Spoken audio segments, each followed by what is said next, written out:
Halo teman-teman, perkenalkan saya Berkati Mantifunae, Prodi Sistem Informasi. Saya mahasiswa dari Universitas Suknyadin. Jadi dalam video ini saya akan menjelaskan ulang materi kami yang dari pertemuan pertama sampai pertemuan ke-6, di mana dosen pengampunya Ibu Yola Permata Bunda SPDM-Kom. Jadi pembahasan pertama saya itu konsep manajemen risiko. Baik, langsung saja saya akan menjelaskan apa itu manajemen risiko. Manajemen risiko adalah proses sistematis untuk mengidentifikasi, menganalisis, dan merespon risiko yang mempengaruhi pencapaian tujuan organisasi. Konsep ini penting di berbagai sektor seperti bisnis, kesehatan, dan keuangan. Dengan manajemen risiko, organisasi dapat mengurangi ketidakpastian dan memanfaatkan peluang yang muncul, sekaligus membangun budaya kesadaran risiko yang mendukung keberlanjutan. Definisi risiko dan manajemen risiko. Yang pertama, risiko. Risiko adalah ketidakpastian yang dapat menghambat pencapaian tujuan organisasi. Risiko ini bisa berasal dari faktor internal maupun eksternal, seperti kegagalan teknologi, bencana alam, dan perubahan regulasi. Yang kedua yaitu manajemen risiko. Manajemen risiko adalah pendekatan sistematis untuk mengidentifikasi, menganalisis, dan mengendalikan risiko agar tidak mengganggu tujuan organisasi. Selain mencegah kerugian, manajemen risiko juga dapat mengoptimalkan peluang untuk perkembangan organisasi. Baik, saya akan menjelaskan prinsip dasar manajemen risiko. Manajemen risiko ini ada 4, yaitu 1. Identifikasi risiko, 2. Pengendalian risiko, 3. Penilaian risiko, 4. Pengetahuan risiko. Siklus manajemen risiko ini ada 5, yaitu 1. Identifikasi risiko, 2. Analisis risiko, 3. Evaluasi risiko, 4. Penanganan risiko, 5. Pemantauan dan tinjauan. Strategi penanganan risiko. Jadi di dalam penanganan risiko ini ada 4 poin, yaitu 1. Menghindari risiko, 2. Mengantisipasi risiko, 3. Mengurangi risiko, 4. Menerima risiko. Pernyataan risiko dan contoh nyata. 1. Definisi. Pernyataan risiko adalah deskripsi singkat tentang risiko, termasuk kemungkinan dan dampaknya yang membantu pengambilan keputusan dan prioritas pengelolaan risiko. Contoh risikonya adalah 1. Serangan siber dengan kemungkinan tinggi dan kerugian finansial hingga 25% pendapatan. 2. Infeksi nosokomial dan di rumah sakit dengan kemungkinan sedang dan dampak reputasi. 3. Keterlambatan pengiriman bahan baku dengan kemungkinan tinggi dan kehilangan pendapatan 30%. Rencana penanggulangan risiko. Ada 3 poin, yaitu 1. Pencegahan, 2. Mitigasi, 3. Penanganan darurat. Contoh implementasi rencana penanggulangan risiko. Jadi contohnya adalah kasus kebakaran di pabrik, yaitu pemasangan alat pemadam otomatis sebagai pencegahan, pelatihan evaluasi sebagai mitigasi, dan prosedur tanggap darurat bila kebakaran terjadi. Manfaat manajemen risiko yang efektif. Yang pertama, meningkatkan kinerja, yaitu meminimalkan kerugian dan memaksimalkan peluang untuk pertumbuhan organisasi. Yang kedua, meningkatkan daya saing, yaitu memperkuat posisi organisasi di tengah tantangan dan ketidakpastian. Yang ketiga, mendukung keberlanjutan, yaitu membangun budaya kesadaran risiko yang adaptif terhadap perubahan lingkungan. Jadi kesimpulan dalam manajemen risiko ini adalah proses penting untuk mengidentifikasi, menilai, dan mengendalikan risiko agar tujuan organisasi tercapai dengan aman dan efektif. Prinsip dasar dan siklus manajemen risiko yang tepat, serta pernyataan dan rencana penanggulangan risiko, meningkatkan ketahanan dan keberlanjutan organisasi di tengah ketidakpastian. Sekarang kita masuk pada pembahasan kedua, yaitu tata kelola risiko teknologi informasi. Jadi artinya itu proses sistematis untuk mengidentifikasi, menganalisis, mengevaluasi, dan mengelola risiko yang terkait dengan penggunaan teknologi informasi dalam suatu organisasi.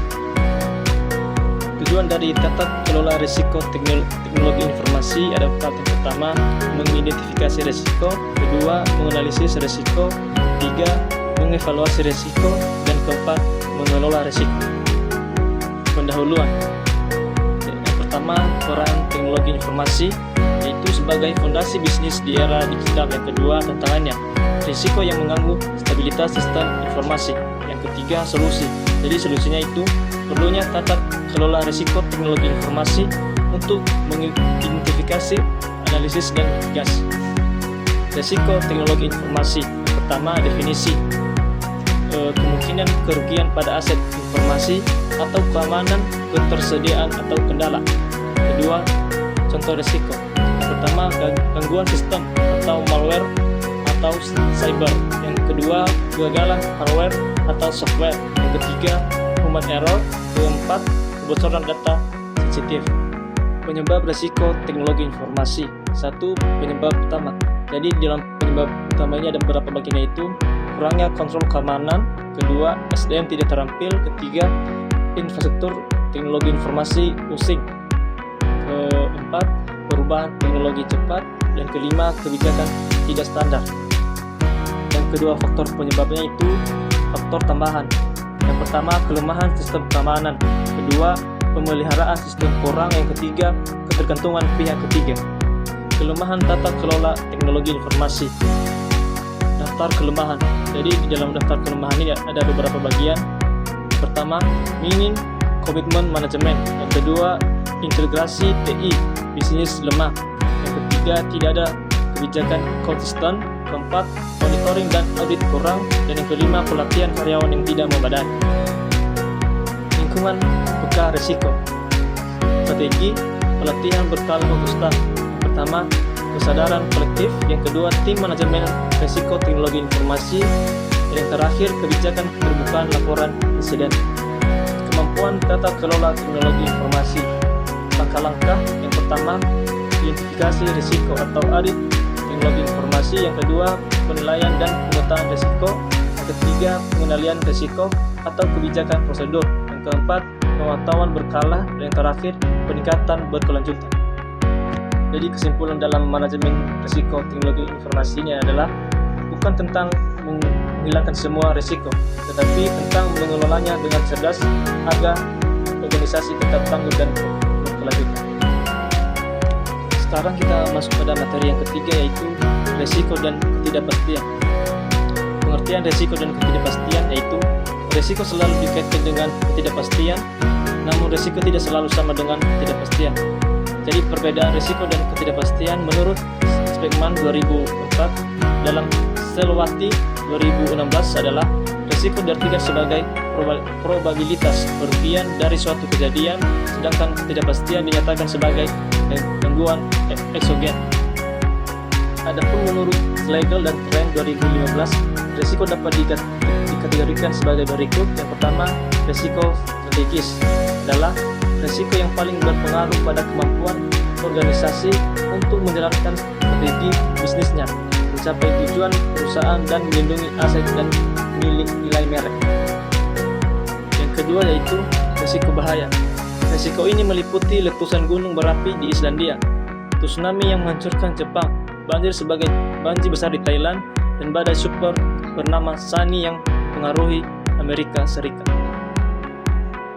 Contoh risiko. Jadi contoh risiko ini ada 5, yaitu serangan cyber. Kedua, kerusakan perangkat keras. Ketiga, pelanggaran privasi data. Yang keempat, kegagalan sistem. Dan yang terakhir, kehilangan data. Contoh ketidakpastian. Yang pertama, fluktuasi harga perangkat teknologi. Yang kedua, perubahan regulasi. Yang ketiga, munculnya teknologi baru. Contoh ketidakpastian. Yang pertama, perubahan kebutuhan bisnis. Perubahan kebutuhan bisnis atau strategis perusahaan yang dapat mempengaruhi persyaratan sistem IT dan memerlukan adaptasi atau pembaruan sistem. Yang kedua, perubahan dalam perilaku pengguna, seperti migrasi ke perangkat seluler atau penggunaan media sosial yang dapat mempengaruhi dan infrastruktur IT. Definisi manajemen risiko.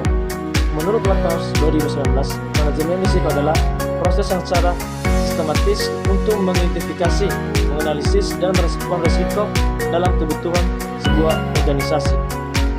Konsep manajemen risiko TI. Konsep manajemen risiko melibatkan serangkaian langkah-langkah yang harus dilakukan untuk mengurangi sebuah risiko dan meminimalkan dampak negatif yang dapat terjadi pada organisasi. 1. Identifikasi risiko merupakan langkah-langkah awal dalam manajemen risiko dan sangat penting dilakukan dengan cermat agar risiko yang teridentifikasi dapat diantisipasi dan dielakkan.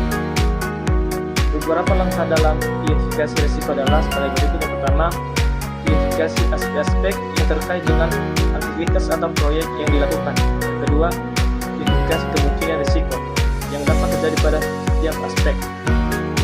Konsep manajemen risiko teknologi informasi. Konsep manajemen risiko melibatkan serangkaian langkah yang harus dilakukan untuk mengurangi sebuah risiko dan minimalkan dampak negatif yang dapat terjadi pada organisasi. Yang pertama, identifikasi risiko. Kedua, penilaian risiko. Yang ketiga, implementasi strategis. Dan yang keempat, pemantauan dan penilaian. Contoh manajemen risiko. Yang pertama, mitigasi serangan ransomware.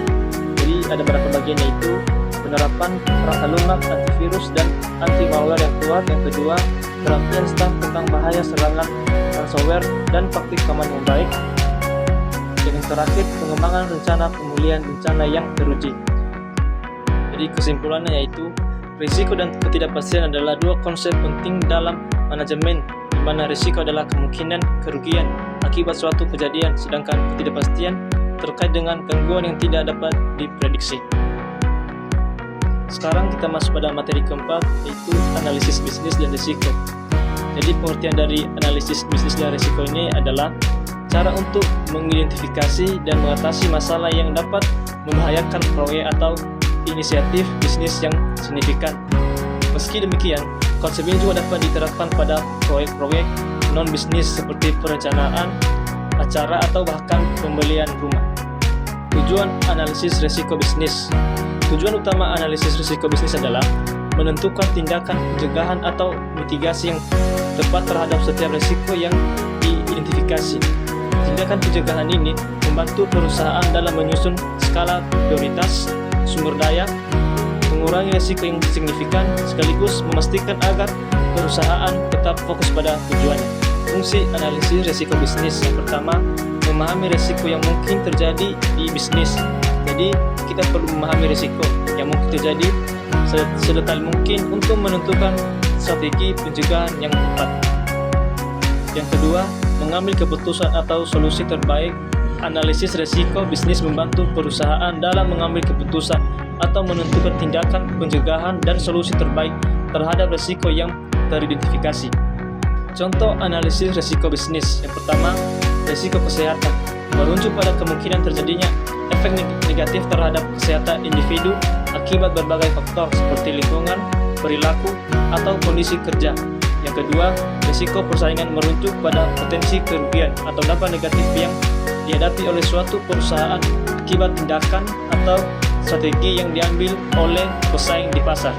Ketiga, risiko pasokan bahan baku, potensi terjadinya gangguan atau ketidakpastian dalam penyediaan bahan baku yang diperlukan untuk proses produksi suatu perusahaan. Risiko ini dapat muncul dari berbagai faktor yang dapat mempengaruhi ketersediaan, kualitas, dan biaya bahan baku.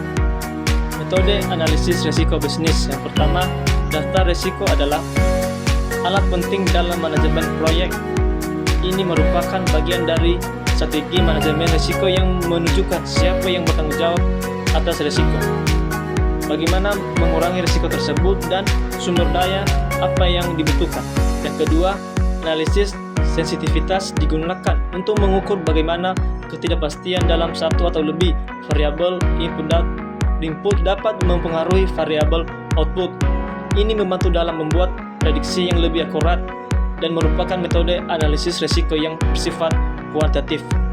Yang ketiga, evaluasi SWOT adalah singkatan dari struktur What If Technique. Ini adalah jenis analisis risiko yang digunakan untuk mengidentifikasi risiko yang terkait dengan perubahan dalam rencana proyek. Jadi kesimpulannya itu adalah mengidentifikasi kebutuhan bisnis, masalah yang ada dalam peluang yang dapat dimanfaatkan. Ini melibatkan pemahaman terhadap proses bisnis, struktur organisasi, pasar, pelanggan, dan pemangku kepentingan lainnya. Analisis bisnis dan risiko tidak hanya membantu perusahaan dalam mengambil keputusan yang lebih baik, tetapi juga meningkatkan daya saing dan memastikan keberlanjutan bisnis di tengah dinamika pasar yang terus berubah. Sekarang kita masuk pada materi kelima, yaitu sistem System Development Life Cycle atau disingkat SDLC.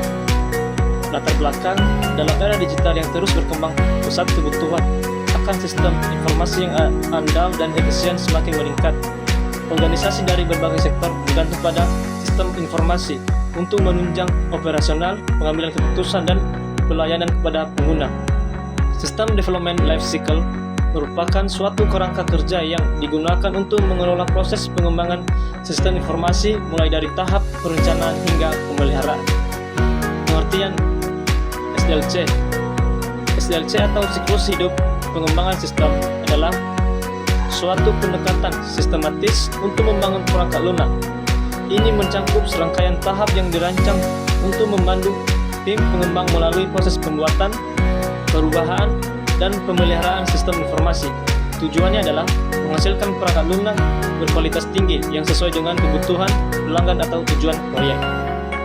Komunikasi sistem SDLC menyediakan platform untuk komunikasi yang efektif antara anggota tim, pemegang, dan pemangku kepentingan. Kedua, pembagian peran dan tanggung jawab. Setiap tahap dalam SDLC memiliki peran dan tanggung jawab yang jelas. Ketiga, gambaran input dan output yang jelas. SDLC memberikan gambaran yang jelas tentang apa yang diharapkan sebagai input dan output dari setiap tahap. Tahapan dalam SDLC. Yang pertama, perencanaan sistem atau sistem planning. Tahap ini menekankan pada studi kelayakan pengembangan sistem.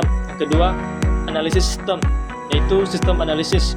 Pada tahap sistem dianalisis untuk memahami bagaimana nantinya akan berjalan.